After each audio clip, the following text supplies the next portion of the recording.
everyone. My name is Mary Lynn. Welcome to our United in Prayer online gathering.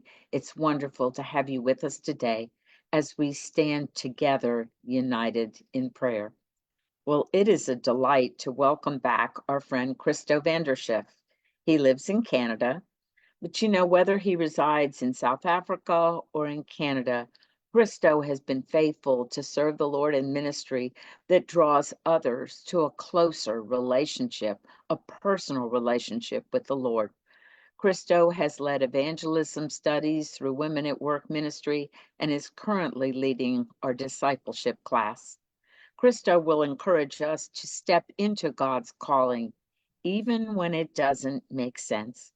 As we trust in God's faithfulness and timing, He will gradually reveal His purpose in our lives. Christo, we look forward to hearing from you. Thank you, Mary Lynn, or should I say thank you, Mom. Most of you, or some of you know by now that Mary Lynn is my American mom. It's a blessing for me to be back with you as Women at Work this morning and talking about a topic that I had not initially in mind when I knew I had to come back and present this morning. But I felt over the last week that God is talking to me specifically on the topic of stepping into God's call when it doesn't make sense at all.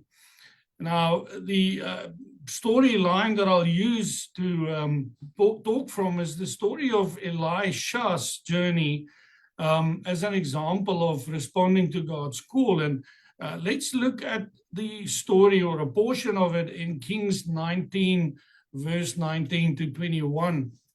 It says in the ESV, so he departed from there, and that's Elijah, and found Elisha, the son of Shaphat, who was plowing with 12 yoke of oxen in front of him, and he was with the 12. Elijah passed by him and cast his cloak upon him, and he left the oxen and ran after Elijah and said, let me kiss my father and my mother, and then I will follow you. And he said to him, go back again, for what have I done to you? And he returned from following him and took the yoke of oxen and sacrificed them and boiled their flesh with the yokes of the oxen and gave it to the people, and they ate. Then he arose and went after Elijah and assisted him. Now, this passage describes Elijah finding Elisha and throwing his cloak over him, which I think Elisha immediately interpreted as the prophet Elijah, which I'm very sure he knew, or then at least knew him as a prophet. It symbolizes his calling. So when you look at the storyline or the story of Elijah and Elisha, and you compare the ministries as prophets, you'll see that although they shared the broader cultural context of ancient Israel, they had the same religion, they had the same God, they had the same cultural practices. The specific environments shaped them in different ways. When you look at Elijah, his background in he grew up in the rugged, more isolated region of Gilead, which is across the Jordan in what is nowadays the country of Jordan. So he must have been of the offspring of the clans that stayed behind when the rest of Israel moved into the promised land. And so because of him growing up in the mountainous area, probably a little bit more removed from the type of environment that Elisha grew up in on the other side of the Jordan, and in the environment closer to Jerusalem, where the economy was different, the political setup was different. Elijah had a very intense and a confrontational style of leadership, a confrontational style of being a prophet. Elisha was much more settled, and he was much more in touch with the political and the social structures of Israel in those days.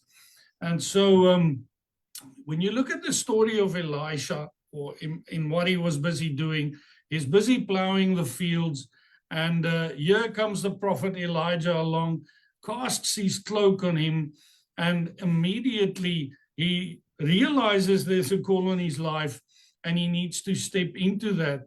And he starts following Elisha. But I think Elijah, and I think Elisha probably was like most of us stepping into a calling. And I really want to tell you that it does not apply to people just being in spiritual leadership. Each of us as Christians have a specific calling on our lives. But it doesn't always come all at once. You don't have this epiphany and you realize this is what God had called me to, and this is all that he wants me to achieve. Elisha's full understanding of his calling unfolded or unfolded over time. He had to walk with Elijah, he had to serve him, and he had to witness many events before he fully could realize what being a prophet meant. And this journey shows that sometimes God calls us into something that we may not fully comprehend initially, but our faithfulness in the journey leads to clarity and purpose. And so if I can share a moment on my calling, I did not ever live with the idea that I'm going to be in full-time ministry. In fact, I shunned it. I wanted to be a businessman. I wanted to make a lot of money. I wanted to move in the corporate world. God had different plans. And when he initially called me, I thought that meant becoming a pastor. Now, I shared with Carly and with Mary Lynn again just a little bit earlier before our meeting started now that, it was almost to the very end of stepping into full-time ministry that I had this idea of becoming a pastor. I look back and I realized that it would have been a big mess if God allowed for that to happen. And so what I want to leave with you is that God created you with specific talents and specific skills, and he wants you to use it. Now, I don't know if he specifically used Elisha to continue to be a farmer. But when you look at the way that he went about his prophetic ministry, it probably meant farming in the spiritual land, and applying the background that he brought with him as a prophet. In my own life, I have seen how God repeatedly puts me into new positions of ministry. And often I walk into it and I have not the faintest of idea of what God is wanting from me to happen. So I can leave that with you, that after 15 years in full-time ministry, that what you think God calls you to and what it turns out to be often is so different. But you have to remain faithful to the call. You have to keep faith in him first of all. You have to stick to what you were raised in spiritually, and then apply what he calls to you, calls you to do. And so if I can end off by just taking all of this together, putting it together, it boils down to obedience and faith. We need to be like Elisha, who stepped out in faith when the path wasn't entirely clear. God often calls us to take the first step without showing us the entire journey. When I realized that God wanted me to go into full-time ministry, and the opportunity eventually arose, I remember sharing that with the pastor in whose church Zandre and I had been in, and he met with me and her one evening, and he said to me, he has gone through the whole Bible, and he can tell me there is no calling like the one that I say he has called me into. And he was very upset because I think he wanted me to serve a little bit longer with him at the church we attended.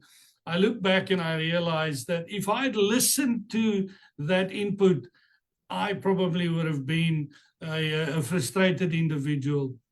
So you have to embrace the call but also the process. God's call may unfold gradually.